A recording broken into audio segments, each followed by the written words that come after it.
Okay, welcome to day 6 of the Dolphin Series. We're finally doing the Albedo questline. This is what I was pretty much trying to shoot for since I kind of like started this new account. But as you saw, I need to do the Spiral Abyss. I need to level up my characters. I got Jangling, I got Bennett, so now I can go into Dragonspire pretty comfortably. Everything here is ice, so I got my fire characters ready to go. Don't fret, nobody Now, before I actually got to the part to where I could actually unlock the Cinnabar Spindle, Albedo's best weapon currently in the game, I had to do part 1 of Albedo's story. Now, the sad thing about Genshin is, because it's a mobile game, they have to delete a lot of content, so you really don't get to see all of Albedo's backstory. And really, like, when this first came out, Dragonspire, you got to see, like, oh, Rosaria. You're like, who's Rosaria? She seems like a spy or something like that. And then you got, like, Albedo, this, like, secret scientist. Like, all throughout this, you'll just see me, like, doing, like, little experiments that Albedo's trying to make me do, just to try to discover more about me, because that's just kind of how he is. He's a scientist. While in the background, you got Rosaria over here just, like, watching me and seeing what I'm doing, because she's kind of like a spy for, like, Monostat. So you're just like, okay, what's happening here? But the problem is, since there was like a weapon when this originally came out, the Festering Desire, but you know, that event's gone. They only have like events that last maybe 3 weeks during certain patches. So once that great weapon went away, they took away half of Albedo's backstory. So really, you kind of, when you like go through this, you're just kind of like left wondering, like, okay, I feel like there was something else there, because it just kind of ends, and you're just like, well, that's random. Like, she seems like she doesn't trust us for some reason, and Albedo seems like an interesting guy, but I don't know, it just seems like it just ended, and that's the unfortunate thing. Like, there's also, like, I think recently we had like this whole island that was just literally here for 3 weeks, and now it's like deleted out of the game. And you got to see a lot of Cleve's backstory just with that. We got to see like her mother, kind of like see her voice and everything like that, because there's always been like little hints about her mother throughout the game, but they just deleted it and it's gone. So most of these stories, you'd have to just kind of go to YouTube and just kind of like look them up and see, so that way you get the whole backstory of Genshin, which is a little sad. Hopefully in the future they do things so where they bring back these events and they're just like, hey, you can play them, but you don't have to download it for like your mobile players. But hey, if you want to, you can download this thing, and if you've never done it, you can at least go through the story and see everything, so that way you kind of understand what's actually happening. But it is what it is. So I just skipped ahead to the end of the experiments and everything, where you got to the end of this part 1 storyline. That way I didn't spoil too much for you guys, so that way when you go through it, you can kind of play along and enjoy it. I don't want to just give everything away. But as you see here, Rosaria's kind of like sneaking back up on me, and she's just like, oh, so you're just gonna like follow all of his advice and do everything he says. You're like way too trustworthy. And me, I'm just kind of like, all right, like, I mean, he seems like a nice guy. And she's just kind of like, I'm watching you. So after watching us for most of this storyline, she pretty much just sees that we're good people, but she still has to leave us with that word of caution that we should not trust Albedo, because you don't know what he is. But if you actually got to play through the original storyline, you get to find out about the really good sword in that last quest line, which was the Festering Desire, which is like a tooth of, I think, his brother or something, and it was like an evil dragon, and they were created by the same alchemist. So Albedo, being a homunculus, is just kind of like, oh wow, his brother turned evil, well, he turned evil. You have this Rosario girl who's just like, I don't trust him, but he seems like a nice guy. So we're just kind of like sitting here like, man, I don't know. So this upcoming quest line that I'm trying to like hurry and get to was kind of a disappointment, because you were hoping to kind of dive more into that. It kind of did, but it was kind of like, how you see on like TV shows where you're just like, man, I really want to find out that big mystery in the show. And then you get to season 2 and it's just like they kind of hint towards the big mystery in the show, but they don't talk anything about it. And then the main thing that happens in season 2 is nothing that interesting, and you're more like, I really wish they would have talked about that big mystery in season 1. And that's kind of how this upcoming questline was. And because all the festering desiring stuff got deleted out, you really didn't get to find out fully why Albedo is such a mysterious person. You're kind of just left with a little hope here at the end, and you're just like, well, that sounds kind of ominous and mysterious, but it is what it is. So again, I recommend that you try to go on YouTube, see a little bit about what that storyline was. That way you kind of understand a bit what's happening here. Hopefully there's not going to be a lot of stuff like that to where you need to kind of see that, but since it's a mobile game and they have to delete stuff, it's most likely going to happen in the future. So whenever you guys are starting later, you're going to miss out on some stuff that's going to probably come into the game, depending on what major storyline or quest event is happening at that time. Okay, so here you see that I started the second part of the Albedo questline to where I can now get his best weapon, also get the materials to refine it to rank 5, which makes it the strongest that weapon can be. Also, during the event, when you enhance the weapon, you get 1.5 times enhancement. So generally when there's a weapon during these quest events, especially if the weapon's really good, you want to enhance that during this event because you get 1.5 resources, so that saves you a lot in the future. So if you're just kind of like, oh, this weapon's okay, but I don't really have a character that can use it, if you find out that that weapon's good, you want to enhance it and just save it for the future, because it's going to hurt to try to enhance that later on when you could have saved.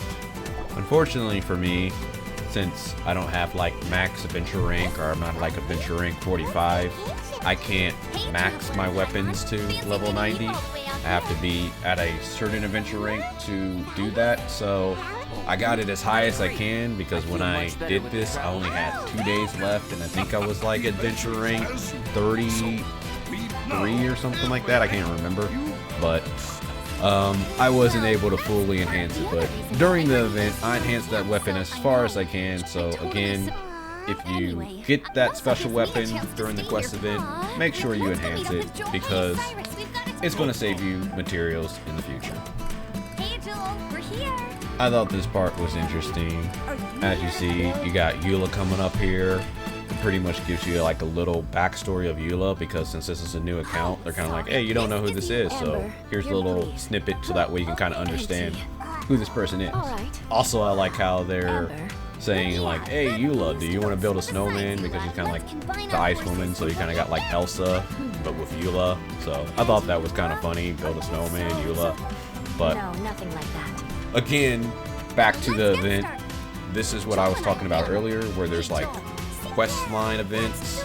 They generally last about 3 weeks in a patch. You get a patch every 6 weeks, and you want to make sure that you do these quest events, because in the quest events you get a crown, and that's how you can get your character's talents to level 10.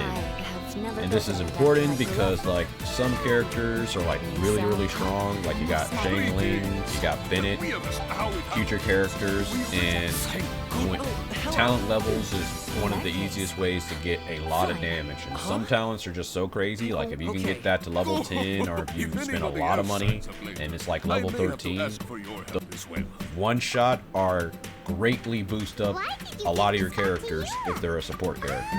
So you want to get your crowns, and you want to make sure you're crowning the right people. Like even on my main account, I have a lot of crowns, and sometimes I just don't know who I want to crown because they're a limited resource.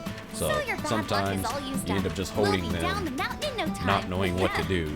But when you crown, it's important, so you want to make sure you get those when you can.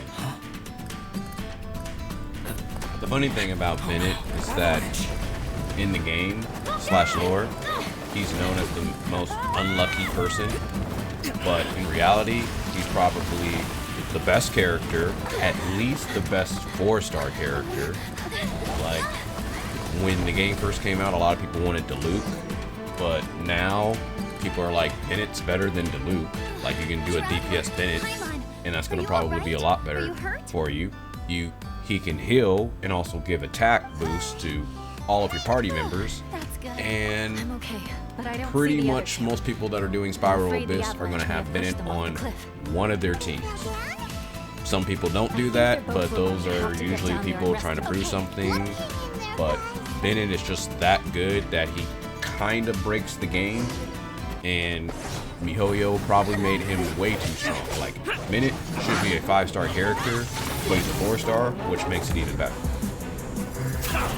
This is where Genshin shines. Like, when they put together their little mini movies and stuff like this, it's great to see. And the only sad thing is that it's going away. Like, this is a special event that you get to see this. Pretty much by the time you're watching this video, if you were to start an account today, you would not be able to play this event or see what happens. I was telling you about the Albedo Story Quest Part 1, where there was a lot more stuff in there, but since the event's gone, you kind of missed all of that. So you kind of got like the Cliff Notes version, which really takes away from it. Like, Albedo is just like a giant mystery. So, you know, like going through this, you're kind of, I was expecting certain things because I knew what happened in Part 1, but the way that they kind of set this up, if you ever like watched a series or something like that, where like season 1, you see like something that's really epic, has like this really cool mystery or something, and you're like, man, I can't wait for season 2. Then you get to season 2, and they barely touch on what happened in season 1, but they basically lead it off to like, when you go to season 3, oh, you can't wait to see what happens. That's how I kind of felt about this storyline, where it's just like, alright, they kind of elaborated a bit, but I still want to kind of find out what happens. But if you never saw season 1, and you never saw season 2, when you get to season 3, you're going to be very confused. And that's the way Genshin's kind of set up right now, because they keep deleting the content if you're not playing the events. So, here we are towards the end of it. Pretty much finishing up like Albedo's storyline right here. Again, you kind of have a whole thing where, oh, there wasn't just one imposter, there's 2 imposters, and the main imposter was just using the Whopper Flower as a trick. Now you're kind of like, well, who's that guy? And you want to find out more about him, but, you know, the story pretty much just kind of leaves you with like, hey, look, more mysteries for Albedo that you would like to know, but, you know, you're probably not. I think when we first learned about Albedo, it was around Christmas last year, so this one came out probably like November, so maybe next Christmas we'll find out more information and all that stuff. But for the people that don't really kind of know about the whole dragon and stuff, that was mentioned in the previous arc, where you got the whole Festering Desire sword, which is a really good sword, but it's basically the tooth from that dragon. So you're probably a little confused there. Again, it's unfortunate with content getting deleted out of the game. Here's a few of the theories, where now we got like this one guy who's Joe's father, but he conveniently has lost all of his memories. So one has to think, there's an imposter on this island, and he has the power to turn a flower into a human. And this guy was lost all this time, and now he recently shows up, and he doesn't remember anything besides this kid is his son. Could he possibly be the imposter? No one knows. Maybe next November/Christmas, we'll find out. But I'm kind of thinking he might be the imposter. I don't know what you guys think. Check out my cutscenes, and maybe you guys can figure out what's happening with all of that. We meet again. Oh, Albedo.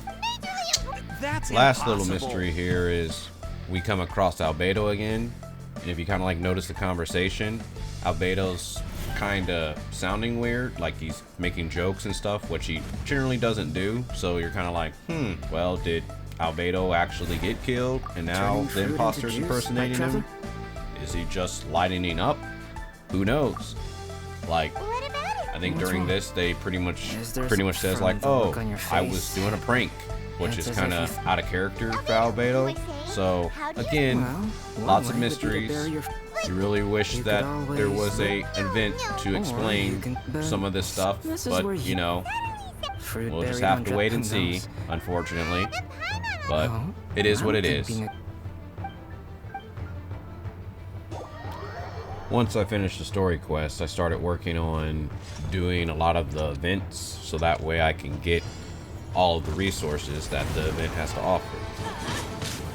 You want to always make sure that you do everything you can in these events because they're limited, and it's basically kind of like a mini battle pass. You get gold, you get experience books, you get the big thing, a crown of insight, which you can only get from events, and that's pretty much just like there's one event every 6 weeks, and a crown of insight allows you to make your talent level 10.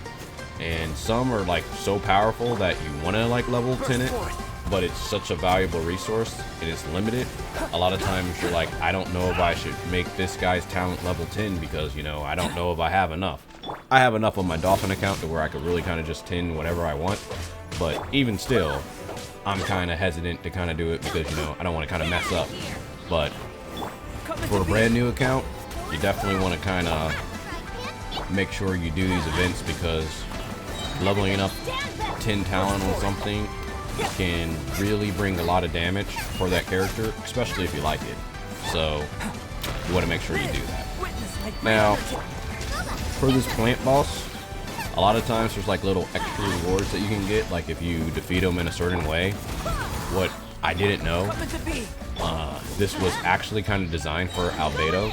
Like you'll probably see here later on that there's little floating things in the air, and Albedo puts down a little elevator thing so you can just stand on it, and you can hit that and it interrupts his attacks. When I was on my Dolphin account, I was having a tough time doing that because I'm like, well, I didn't use an archer and I didn't really think to use Albedo, so I had to do this over and over and over again just to get that one little quest requirement. As you see there, I completed all of the little special things that I need to do for the flower, which gives me extra materials, some gold. Now, you don't have to do that in the special events, but you might as well. They're usually not too hard. Once you kind of figure out how the boss works, you can kind of get it.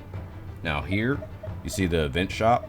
Now, if you look at the trial trophies, that's what I'm going for the boss. That's the materials that he gives. He gives like currency to where you can buy this stuff, but you have to like defeat him so many times to get everything. You see I'm getting my crown of insight, what I already talked about. That other thing that I bought was the refined materials to make the quest item all the way up to refinement 5. Then we got these talent books, you got regular books, and you got gold talent books. Now my account is a low level, so I can't really use gold talent books yet, but you're going to, so you want to clear out the shop.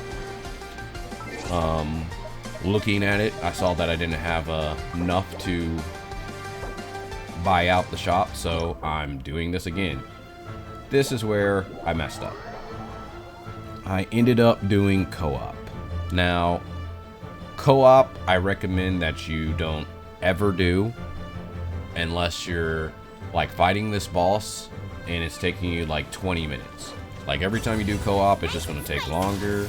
Like here, I think I ended up dying because what ends up happening is that everybody is using a DPS character. No one's bringing a healer. If they do bring a healer, they're not going to heal you. So you just kind of end up dying. And yes, you get revived in maybe like 3 or 5 seconds, but you're just kind of sitting there when you could have just killed the boss a lot faster. Like, I killed this thing in like 3 minutes. Me doing co-op took me like 6-7 minutes. And there was really like no reason to do it. Like, you don't get any special benefits, you don't get any special achievements, no extra resources. it's just kind of wasting your time. Unless you're having a really tough time. Like, if you're spending 20 minutes to kill this boss, yes, do co-op, because you're going to probably just kind of get carried. But if you can kill this boss in 3 minutes, avoid co-op, and, you know, try to get out. Like, really, I probably could have just left, and it probably would have saved me time. But since I was here, I just went ahead and did it, and you guys can kind of just look and see how co-op is. But yeah, you see my character is like really close to die. Well, it just died right there. Here's a little funny thing, like when you're on Dragonspire and you die for the first time due to code, you get a little achievement where you can get some primogems. So, you know, it's fun to do once you're here. So, you know, some extra rolls. So I thought I'll show you guys.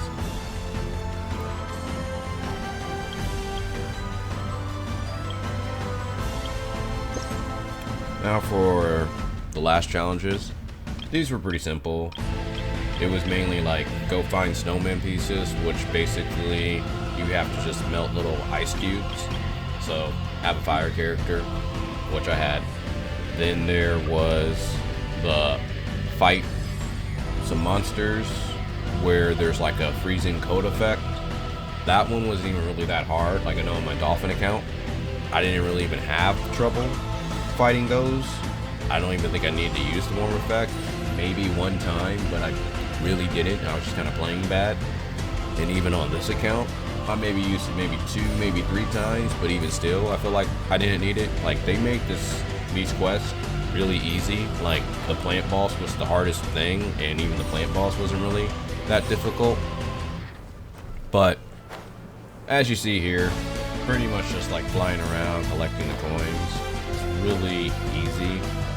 Like, some of these I actually didn't get the coins, but it didn't matter. I still got a gold, because if you get a gold, you get all of the special rewards. So, like I said, a lot of it is really just kind of like, if you don't really understand how the controls work at all, then this could probably be hard. But I mean, I don't even think you really need to like level up your characters and do stuff like this. It's pretty simple. It's just like, you know, run into the pillars, get the little golden coin. See, like there, I missed a coin. Didn't really matter. I'm just kind of like, oh well, and continuing on.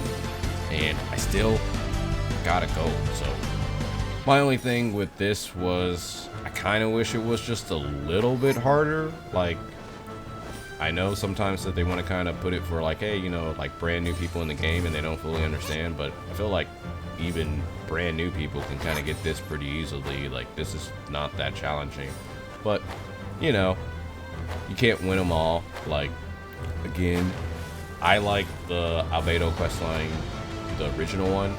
I thought that one was a little bit more interesting. This one was okay, but it is what it is. Well, that pretty much does it for day 6. Again, if you guys want to see those cutscenes, feel free to look at my recent upload. And you guys have a nice day.